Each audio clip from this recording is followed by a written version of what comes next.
अपनी मौत ਨੂੰ ਉਦੋਂ ਤੱਕ ਕੋਲ ਲਾ ਦੇਣੀ ਜਦੋਂ ਤੱਕ ਸ਼ੇਰੋਂ ਤੇ ਜ਼ਬਰ ਲਓ ਮੈਂ ਤੇਰੇ ਪੈਰਾਂ अस्सलाम वालेकुम हंसते रहो वसते रहो मैं तारक सानी ते तुसी वेख रहे हो मेरा यूट्यूब चैनल रैबर इंटरटेनमेंट प्लस सुल्तान राय दी एक और बड़ी ही ज़बरदस्त फिल्म लैके तुहाडी खिदमत विच हाज़र हो रहे हैं ते उस फिल्म का नाम है राजू।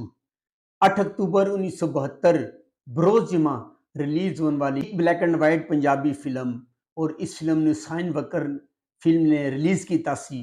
इस फिल्म के अदाकार सुल्तान राय, फिरदौस, एजाज, जुमरद, अफजल खान, संगीता, रेहान, नासरा, राजा रियाज, फजल महमूद, अली एजाज, खलीफा नज़ीर, चुन चुन, सैका, रियाज अहमद राजू।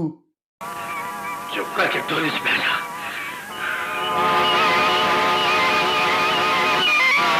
नहीं आए अभी तक सारे मार हदायत एस जमशेरी, फिल्मसाज अजमल उस्मान अख्तर, एदा म्यूजिक दिता है वजाहत अतरे ने।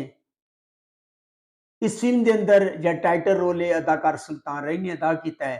तो इस फिल्म के जरिए कॉमेडियन सुरुमाना बड़ी अच्छी कॉमेडी कर दी है और बहुत सारी फिल्में चाहिए उसने इस फिल्म तो अपने फिल्म कैरियर का आगाज़ किया सी।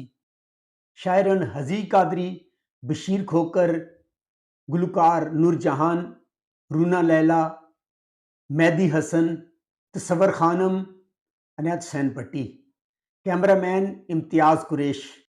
इस फिल्म के 7 गाने सन, 2 नूरजहान, 2 तसव्वुर खानम, 1 रूना लैला, 1 अनायत हुसैन भट्टी ते 1 मेहदी हसन ने गाया सी। यह फिल्म यूट्यूब पर मौजूद नहीं है। अगर तुहानू मेरी मालूमात अच्छी लगी हो मेरे चैनल नू लाइक करो, सब्सक्राइब करो ते शेयर करो ते नैक्सट वीडियो तक रब राखा।